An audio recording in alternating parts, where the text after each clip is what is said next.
오늘 주신 말씀은 구약성경 이사야 11장 1절에서 10절 말씀입니다.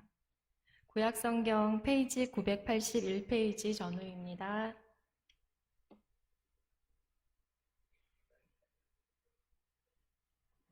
구약성경 이사야 11장 1절에서 10장 말씀 봉독하겠습니다.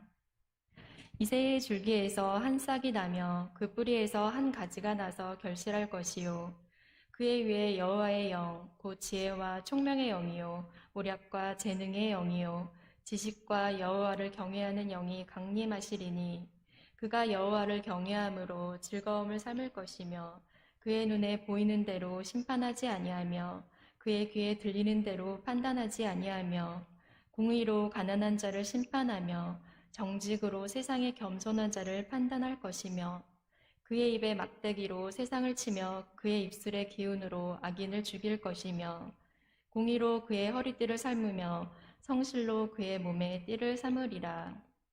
그때의 이리가 어린 양과 함께 살며 표범이 어린 염소와 함께 누우며 송아지와 어린 사자와 살찐 짐승이 함께 있어 어린아이에게 끌리며 암소와 곰이 함께 먹으며 그것들의 새끼가 함께 엎드리며 사자가 소처럼 풀을 먹을 것이며 젖먹는 아이가 독사의 구멍에서 장난하며 젖된 어린아이가 독사의 굴에 손을 넣을 것이라.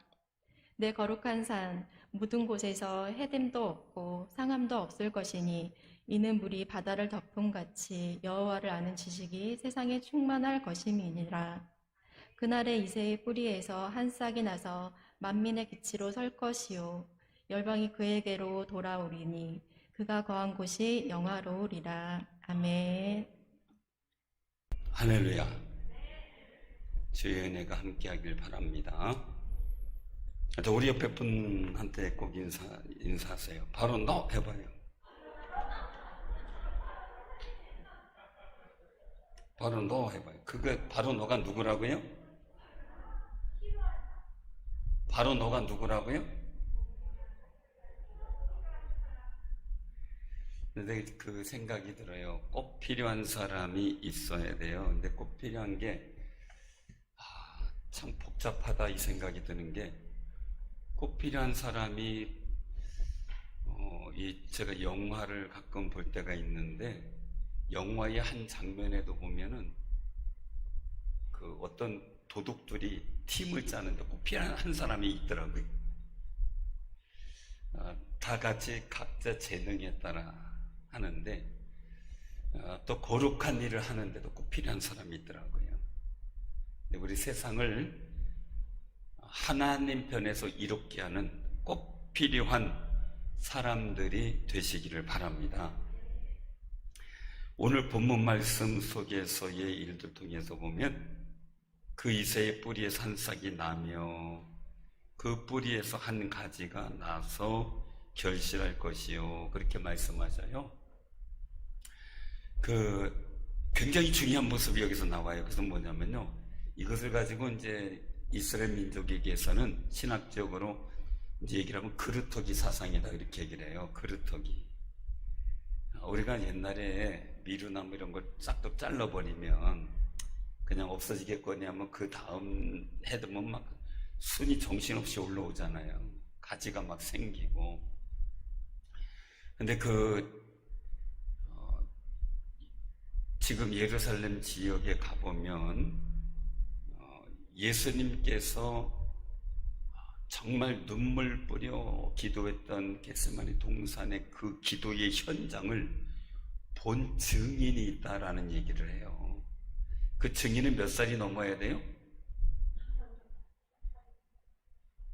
그 증인은 최소한 2000년은 넘어야 되는 거죠. 지금으로 본다면 2020년이 넘은 그런 증인이에요. 있을까요? 어떤 나무도 쉽지 않은데 감람나무는 그 자리에 2000년이 넘은 나무가 있더라고요. 근데 보니까 고목처럼 이렇게 돼 있는데 속은 상당 벽고 가해만 이렇게 돌려서 그것도 고목도 막 굵게 올라가는 게 아니라 한 3m 가까이 정도 되는 높이에 껍질만 이렇게 돼 있는 거예요. 그런데 그 속 안에서 가지가 다시 새 가지가 계속 올라와요.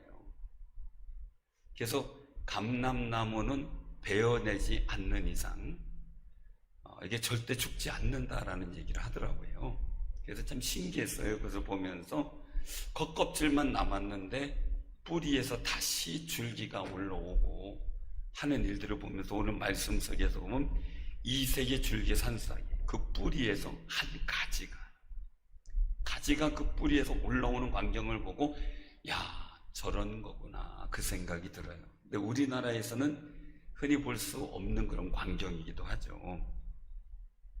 그래서 그 나무를 보고 이 나무는 예수님께서 땀방울이 빗방울이 되도록 기도한 그 현장을 목격한 증인이다라고 설명을 하더라고요. 근데 이 그루터기는 아무리 잘라내도 다시 싹이 나고 가지가 생기고 그러면서 다시 생명력을 발휘해 가죠.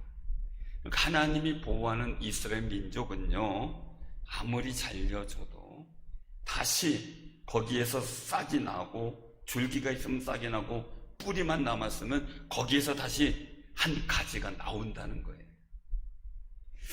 참 이게 신기한 거예요. 그래서 지금까지 역사를 보면 애굽때서부터요, 이스라엘 민족이 남자를 낳으면 무조건 다 죽였잖아요. 근데 그 속에서 나타나는데 끝까지 이스라엘 민족은 망하지 않았다는 거예요. 2차 세계대전 때 얼마나 많은 수많은 유대인들을 죽여요. 그래도 그 1세기의 뿌리에서 한 가지가 다시 나오고 있었다는 거예요. 지금도 그 유대인들의 일들은 끊임없이 이루어지고 있다는 거죠. 사랑하는 성도님들, 하나님의 보호하심과 인도하심은 모든 가능성이 없어진 상황, 뿌리만 남아있는 상황, 가지만 간신히 버티고 있는 상황, 그 상황에도 결실한다는 거예요. 여기 뒤에 아마 눈썰미에서 보신 분들은 알 거예요. 그 1층 로비에 정문 말고 저 옆에 그 외부 계단으로 통하는 그 유리문이 있잖아요. 거기에 네 그루 그 우리가 전에 선물로 들어왔던 그 화분 중에서 그 나무 이름이 뭔지 모르겠어요.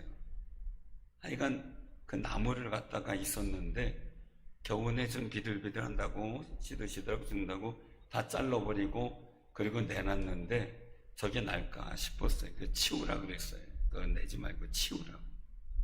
근데 역시나 여름 돼도 뭐 봄 돼도 그냥 걔도 앙상한 가지만 있어서 거기 이제 그걸 지주목이라고 쓴다고 주변에다가 그 옆에 나는 거 순이 더덕이에요. 더덕 심어놓고 거기다가 이제 더덕 감고 올라가는 기둥으로 쓴다 그랬는데 거기서 다시 싹이 나고요. 말 그대로 가지가 나왔어요. 그 지금 현재로선 4개가 있었는데 제가 알기로는 처음에 2개가 나오더라고요. 이게 웬일이야? 하나는 위에서 나오고 하나는 밑에서 나오고 그랬더니 또 하나가 나왔어요. 그래서 보고 야, 이거 나긴 나는구나. 그래서 신기했어요. 없는 줄 알았는데 났어요. 그 얘기는요, 우리 눈에는 안 보이지만, 우리 눈에는 끝난 것 같지만, 우리 눈에는 희망이 없는 것 같지만 하나님은 일하신다. 생명력은 끊임없이 그 화분 흙 속에서 일어나고 있고 생명의 우물티기 위해서 한 싹을, 한 줄기를 내려고 애쓰고 있다는 거죠. 근데 제가 가서 확 뽑아버렸으면 못 받겠다 싶어요. 뽑아버리려고 그랬거든요. 이거 있어봐야 뭐하나. 근데 더덕 지주목이라니까 또 내비뒀는데 싹이 났어요. 우리 나라의 여러 가지 정책, 여러 가지 학교 요건 하는 거 볼 때 우리 목사님들이 모일 때마다 한탄을 해요. 어떤 한탄을 하냐면은 이 아동부나 영유아부는 물론이고요, 아동부나 중고등부, 대학부가 없어진 데 없대요. 안타깝죠. 시골은 더하죠. 유엔이 정한 청년의 나이가 몇 살인 줄 아세요? 청년이 65세까지. 65세까지 청년이고요. 65세 이상이 이제는 성인, 장년이에요. 그러니까 옆에 분들하고 얘기해서 아주 멀었어요. 아마 85세 대한 노년일 거예요. 아주 멀었어요. 최원기 장로님은 이제 노년 자격이 있으신 거죠. 나 권사님이나 몇몇 분들은 그렇겠죠, 그죠? 나머지는 다 장년이에요. 그리고 65세 이하는 뭐예요? 청년이에요. 그럼 나이가 들어서 알겠고, 유엔에서 정한 청년이에요. 그러니까 저도 그거 보고 나도 청년이네 이래서 희망을 가지는 거예요. 그래서 모든 싹이 안 보여요. 왜냐면 제가 부교육자 할 때 아동부를 담당을 했어요. 그때 갔을 때 93년도에 갔을 때 아동부가 100명을 못 넘었어요. 당시에 교인 수는 몇 명이었냐면 채 300명, 350명이었어요. 근데 아동부가 한 90명 됐어요. 그렇게 비율이 차이가 나요. 근데 가서 1년 하는 동안 그 아동부가 정신없이 했죠. 기도하고 정신없이 했는데 그 성경학교 때 350명이 넘게 모였고요. 그리고 이제 보통 주일 예배가 230명 정도가 나왔어요. 비전이 있었어요. 그래서 그 교회 교인 수하고 비슷해진다라고 할 정도로 그랬었어요. 저는 아이들이 꿈을 갖고 막 하는 게 너무 좋고요. 어린 아이들에게 꿈을 심어준다는 게 너무 기대가 되고요. 아이들이 자기의 능력으로 못하는 거 하나님의 힘입어서 자신의 인생을 복되게 만들어 간다는 게 얼마나 좋은지 몰라요. 기대가 돼요. 그리고 기대가 돼요. 지금 우리 아동부나 중고등부가요, 어떻게 보면은 한 싹일런지도 몰라요. 한 가지처럼 느껴질런지 몰라요. 그런데 하나님이 함께 하시면 결실한대요. 그 아름다운 소망을 우리 선생님들은 포기하지 않고 갖고요. 우리 교인들도요, 절대 마음 놓지 말고 기도하시길 바랍니다. 기도하다가 보니까 미래의 아동부가 많아졌잖아요. 영녀의 증가. 그죠? 유아세례 받을 아이들이 너무 많아요. 그래서 지금 빨리 유아세례도 준비하고. 그리고 감사한 거는요, 안 믿던 분들이 많이 등록을 한다는 게 너무 감사해요. 너무 감사해요. 앞으로 우리는 세례 줄 분들이 계속 늘어나는 것 같아서 너무 좋고요. 하나님이 얼마나 기뻐하실까 그 생각을 해요. 1년 내내 있어도 세례 못 주는 교회가 많거든요. 그러니까 제가 얘기를 하는 개척교회, 시골교회 얘기를 하는 게 아니에요. 300~400명 돼도 유아세례 못 주는 교회가 많고요. 그리고 세례 못 주는 교회가 많아요. 1년 통틀어서요. 근데 우리에게는 그렇게 세례 줄 수 있고 세례 받은 분들이 2년, 3년 계속 꾸준히 교회 나와서 정착을 하고 하나님 앞에 혼자는 믿음을 갖는다는 게 너무너무 감사하고 있어요. 감사하는데요, 뭔가 줄기 한 싹이 나오는 것 같고 한 가지처럼 정말 우리가 근데 안타까운 상황이에요. 거기다 교사 숫자 보세요. 전사님 둘 빠지면 어떻게 되겠어요? 그러니까 전사님들 이제 교사들 이렇게 하시고 저렇게 하시고 리더해야 되는데 이제 앞에서 막 찬양도 하고 율동도 하고 뛰어야 될 상황이잖아요. 어떤 작전을 위한 본부가 아니라 야전 사령관이 된 거죠. 같이 뛰는 거죠.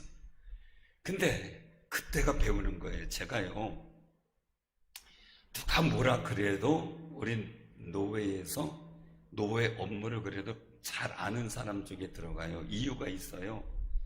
왜냐면 그동안 모든 분들은 사무간사가 있는 상황에서 서기를 했어요. 지금도 사무실이고 사무간사도 있어요. 이제 제가 서기를 마칠 때쯤 노회 사무실이 그때 서기 중에 노회가 사무실이 마련되기 시작했고 노회 사무실이 만들어졌고 제가 사무간사를 결정해놓고 이제 서기를 그만뒀으니까요. 근데 저는 사무간사도 없이 사무실도 없이 1년 동안 제 혼자 노예 업무를 다 했어요. 물론 임원들도 같이 했지만, 그러니까 제가 웬만한 거는 다 알고 있는 거죠. 근데 다른 분들은 사무간사가 도와주니까 잘 몰라요.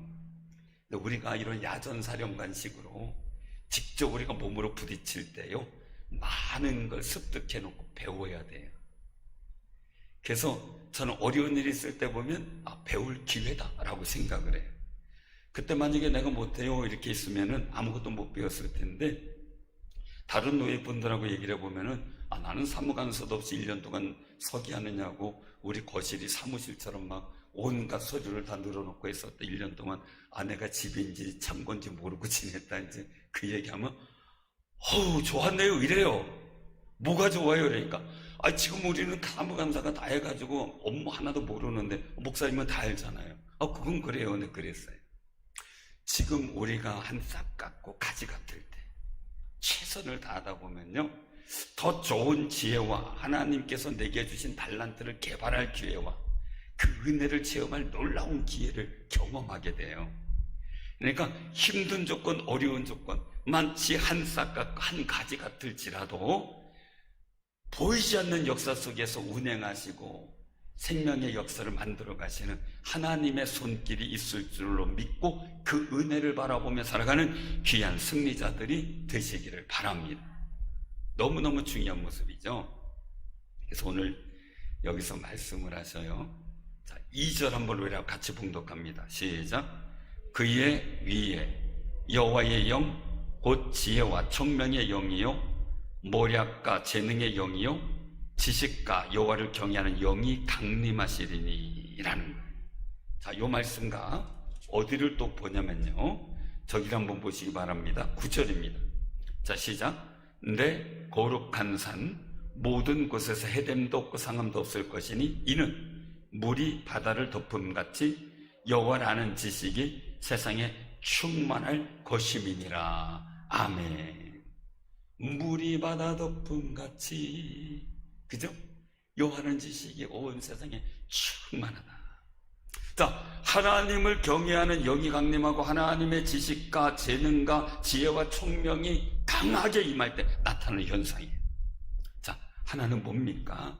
바로 3절이죠. 같이 한번 볼게요. 시작. 그가 여호와를 경외함으로 즐거움을 삼을 것이며 그의 눈에 보이는 대로 심판하지 아니하며 그의 귀에 들리는 대로 판단하지 아니하며. 아멘. 우리가 이 말씀 속에서 기억할 것은 뭐냐면요, 하나님의 강력한 신이 임할 때, 지혜와 지식이 충만할 때 나타나는 게 심판이라는 거죠. 심판. 그래서 하나님의 영이 충만하고 하나님을 아는 지식이 충만할 때 나타나는 것. 4절에 보니까 뭐예요? 공의로 가난한 자를 심판하고 정직으로 세상에 겸손한 자를 판단하고 그의 입의 막대기로 세상을 치며 그의 입술의 기운으로 악인을 죽인다. 공의로 그의 허리띠를 삼으며 성실로 그의 몸에 띠를 삼으리라. 이 말씀 속에 이제 중요한 걸 보게 돼요. 그래서 뭐냐면요, 악인과 선인이 분명히 구분된다는 거예요. 근데 지금 세상은 어때요? 저 사람이 악한 건지 선한 건지 구분이 잘 돼요, 안 돼요? 한편으로 보면 이거예요, 이거.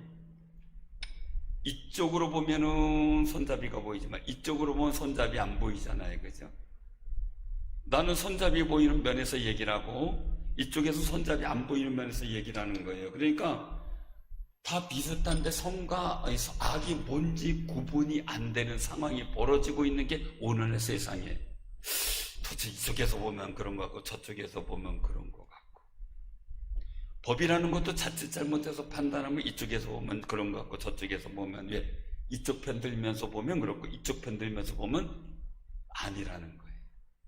그 중요한 것은 뭐냐면 여호와라는 지식이 충만해졌다는 이걸 여호와 편에서 본다는 거예요.